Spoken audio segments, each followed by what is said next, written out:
বন্ধুরা, রোশনাই ধারাবাহিকে গরিমা আরণ্যকের বিয়ের অ্যাডভান্স আপডেট নিয়ে চলে এলাম।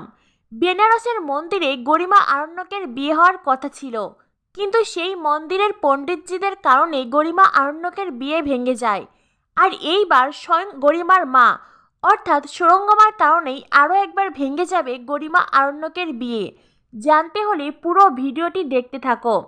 বিয়ের মণ্ডপে আরণ্যক বারবার শুধু রোশনাইকেই দেখতে থাকে, যেটা সুরঙ্গমার একদমই পছন্দ নয়। সুরঙ্গমা রোশনাইয়ের ওপর বদলা নিতে নিজের মনে গভীর ষড়যন্ত্র করে। সুরঙ্গমা রোশনাইকে বিয়ের মণ্ডপ ছেড়ে কোথাও যেতে দিতে রাজি নন, বরং রোশনাইয়ের হাতেই বিয়ের সব কাজ করে নিচ্ছে সে। এরপরে দেখানো হয় সুরঙ্গমা বিয়ের মাঝখানে থামিয়ে দেয়। সুরঙ্গমা বলে, আমাদের বাড়ির নিয়ম অনুযায়ী এখন আমি আর আমার হাজবেন্ড নীলাঞ্জ গরিমা আরণ্যককে আশীর্বাদ করব।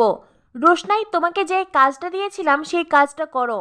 এরপরে দেখা যায় রোশনাই প্রদীপের থালা নিয়ে আসে। সুরঙ্গমা রোশনাইকে প্রদীপ জ্বালাতে বলে। রোশনাই একটা একটা করে সব প্রদীপ জ্বালিয়ে দেয় আর বারবার আরণ্যকের দিকে তাকায়। আর আরণ্যকের নজর তো রোশনাইয়ের দিক থেকে সরছেই না। যদিও আরণ্যক বারবার নিজেকে বোঝাতে থাকে এখন তার নজর শুধুমাত্র গরিমার দিকে থাকা উচিত, কিন্তু আরণ্যক নিজেকে কিছুতেই সামলাতে পারছে না। আর তাই তো সুরঙ্গমা আরও যেন জ্বলে পড়ে খাক হয়ে যাচ্ছে। সুরঙ্গমা মনে মনে ভাবতে থাকে, তোমরা দুজন একে অপরকে দেখছো তাই তো? ঠিক আছে, এইবার দেখো আমি তোমাদের সাথে কি করি। আমার মেয়ে গরিমার জীবনে আমি অন্য কাউকে আসতে দেব না, কোনোভাবেই নয়। রোশনাইয়ের প্রদীপ জ্বালানো শেষ হলে সুরঙ্গমা রোশনাইকে বলে প্রদীপের থালা হাতে দিতে। তখনই নীলাঞ্জ বলে, সুরঙ্গমা, সকাল থেকে মেয়েটা এতগুলো কাজ করছে, একটু ওকে রেহাই দাও, একটু রেস্ট নিতে সময় দাও। আর নাইবা বললে কাজের কথা। সুরঙ্গমা বলে, দেখো নীলাঞ্জ, এখানে আমার বাপের বাড়ির আত্মীয় বলতে একমাত্র রোশনাই।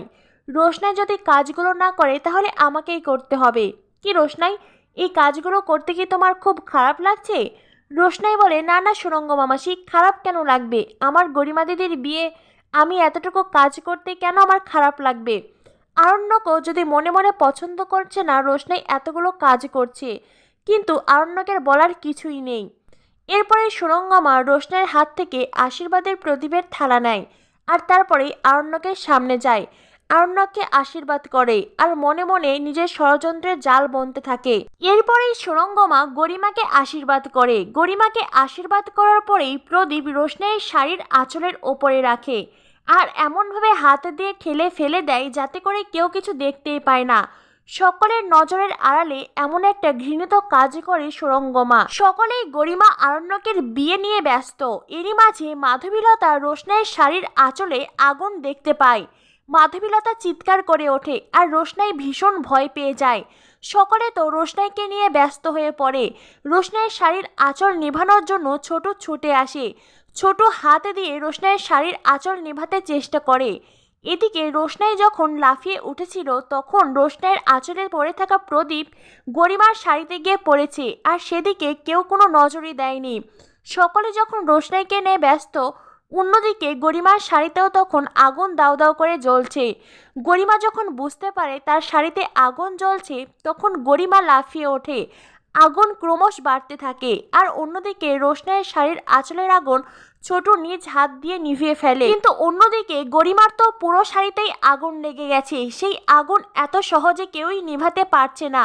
বিয়ের মণ্ডপে সকলে এদিক থেকে ওদিক ছোটাছুটি করে। এত সময় রোশনাইয়ের শাড়ির আঁচলের আগুন দেখে সুরঙ্গমা মহা খুশি ছিল। 1 সেকেন্ডের ব্যবধানে সুরঙ্গমার সেই খুশি হাওয়ায় মিলিয়ে গেছে। সুরঙ্গমা এখন সবচাইতে বেশি চিন্তিত নিজের আদরের মেয়ের শাড়ির আঁচলে আগুন। যে আগুনে সুরঙ্গমা রোশনাইকে ঝলসে দিতে চেয়েছিল সেই একই আগুনে এখন তার মেয়ে জ্বলছে। সুরঙ্গমা কি করবে?